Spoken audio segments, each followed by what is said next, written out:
बिस्मिल्लाहिर्रहमानिर्रहीम। आज हम स्टार्ट करने वाले हैं lecture number 3 of Riemann Stieltjes integral. इससे पहले लेक्चर नंबर 2 में हमने रीमान इंटीग्रेशन के बारे में ब्रीफली डिस्कशन किया था, उसका फार्मूला भी डिराइव किया था। आज लेक्चर नंबर 3 में उस फार्मूले पे हम एक एग्जांपल करेंगे।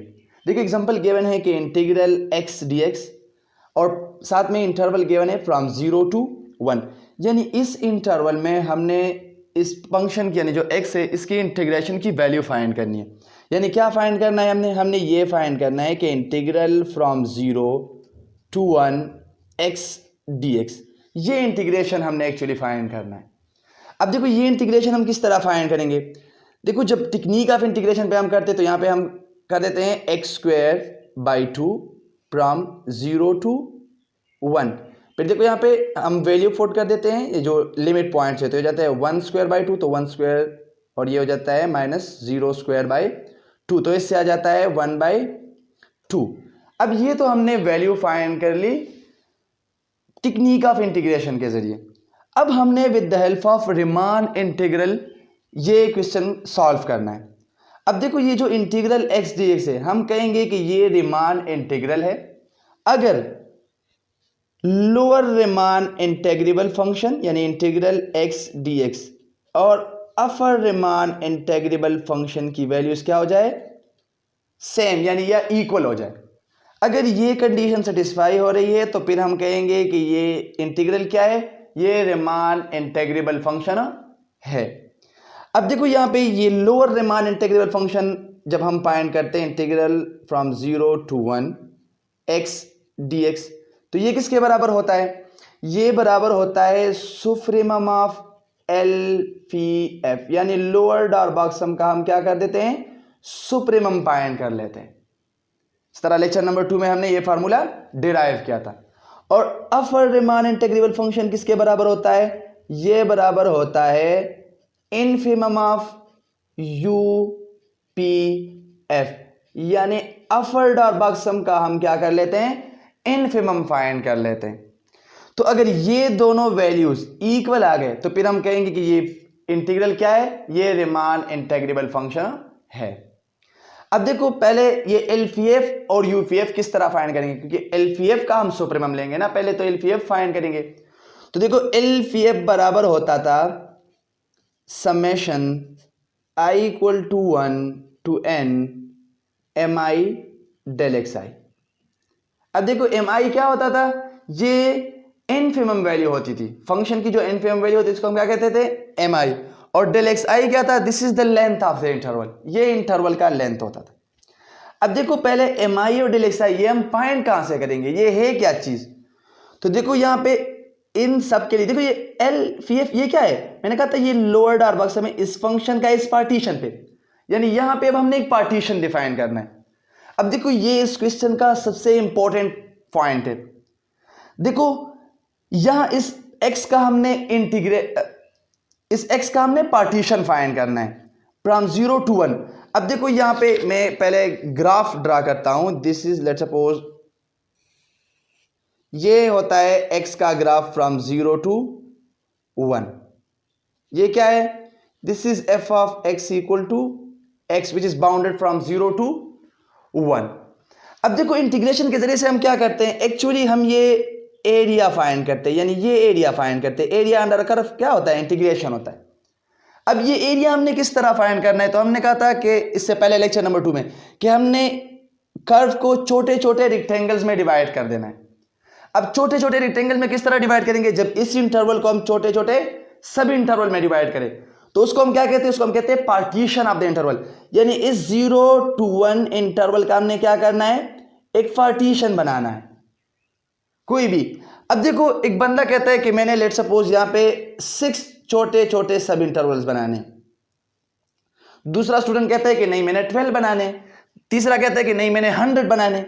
अब लेक्चर नंबर 2 में जिस तरह मैंने कहा था कि जितना पार्टीशन ज्यादा होगा, जितने सब इंटरवल्स हम ज्यादा बनाएंगे उतने ही वैल्यू करेक्ट होगी, यानी उतना ही ये एरिया क्या होगा, करेक्ट फाइंड होगा। क्योंकि देखो जब हम यहाँ पे फाइंड कर लेते हैं तो ये एरिया यहाँ पे कम होता है, यानी ये वाले जो एरिया जितना ये हम रेक्टेंगल्स कम कर देते हैं तो ये एरिया कम हो जाता है, ठीक है। तो उतना जो एरर होता है वो कम होता है। तो जितने पार्टीशन हम ज़्यादा लेंगे, जितना सब इंटरवल ज़्यादा बनाएंगे, तो उतनी करेक्ट वैल्यू आएगी।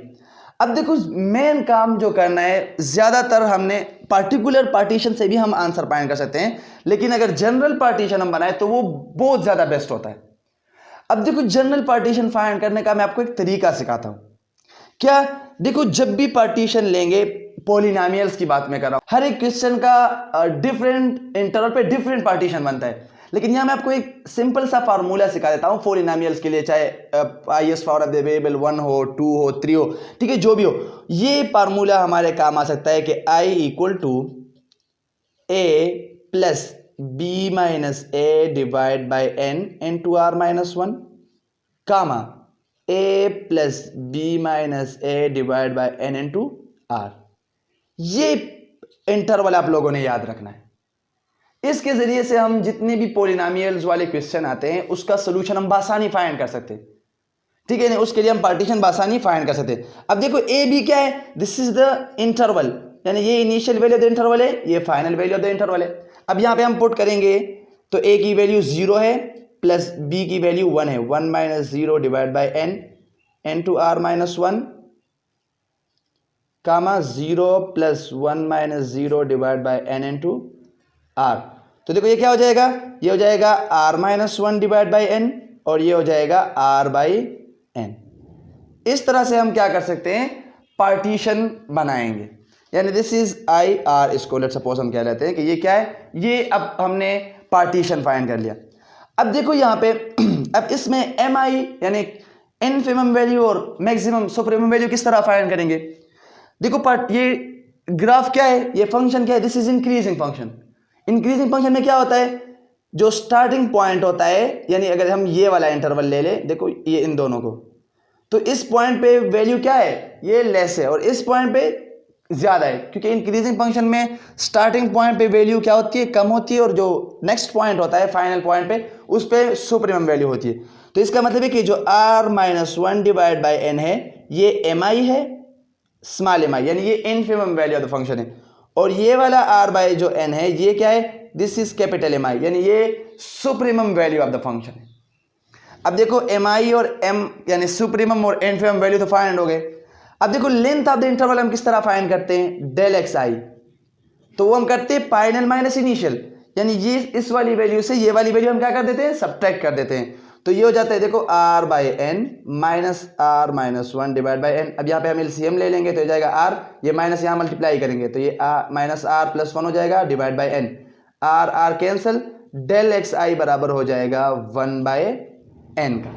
बस अब सारे वैल्यूज हमने फाइंड कर लिए। देखो डेल एक्स आई की वैल्यू भी फाइंड कर ली, स्मॉल एम आई यानी infimum value of the function भी फाइंड कर ली, और supremum value of the function भी फाइंड कर ली। अब हमने सिर्फ क्या करना है, फुटिंग करना है। तो देखो यहाँ पे पहले हम फाइंड करेंगे एल पी एफ, ये बराबर होता है समेशन, या इसको हम कहते हैं R equal to 1 to N M R del X R. अब देखो यहाँ पे एम आर की वैल्यू क्या थी, यानी एम आई की वैल्यू, जहाँ पे हम इसको हमने इनफिमम वैल्यू कहा था, तो वो क्या थी, वो है R minus 1 divide by N. तो यहाँ पे हम पुट करेंगे, ये हो जाएगा summation R equal to 1 to N, M R की वैल्यू है R minus 1 divide by N, और डेल एक्स आर की वैल्यू है 1 बाई एन।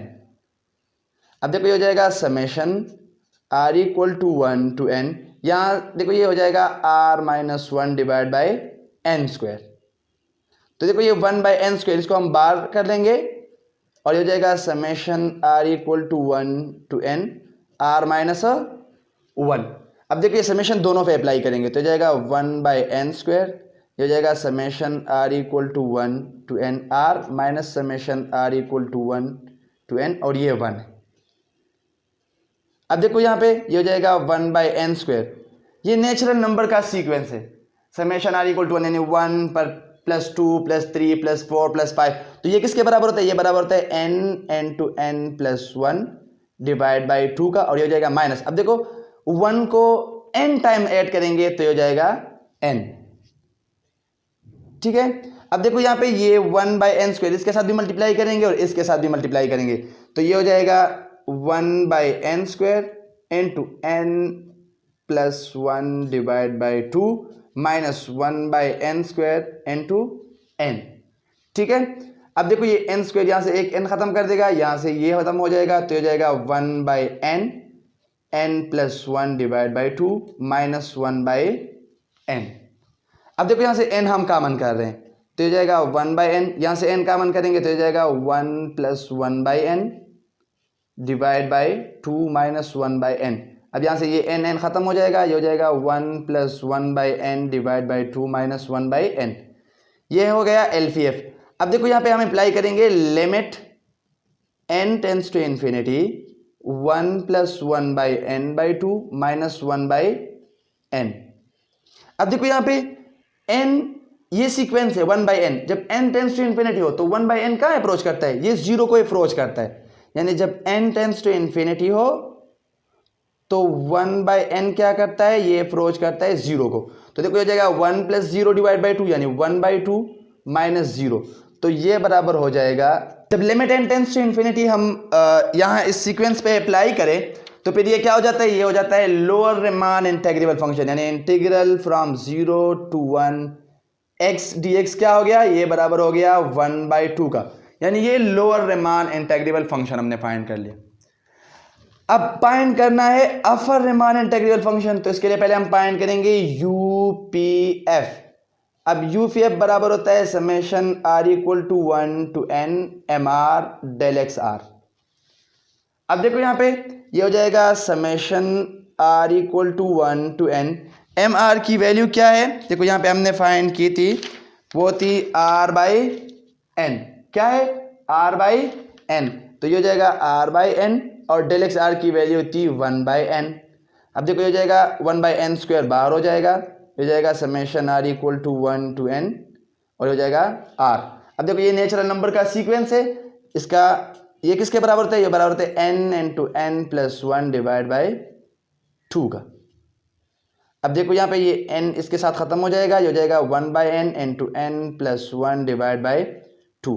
अब यहाँ से हम n कॉमन करेंगे तो ये हो जाएगा 1/n, ये हो जाएगा n into 1 plus 1/n divide by 2, तो ये n खत्म हो जाएगा, ये हो जाएगा 1 प्लस 1/n डिवाइड बाई 2। अब जब हम इस पे लिमिट अप्लाई करें तो ये कन्वर्ट हो जाएगा up to upper Riemann integrable function, तो ये हो जाएगा limit n tends to infinity 1 plus 1/n divide by 2।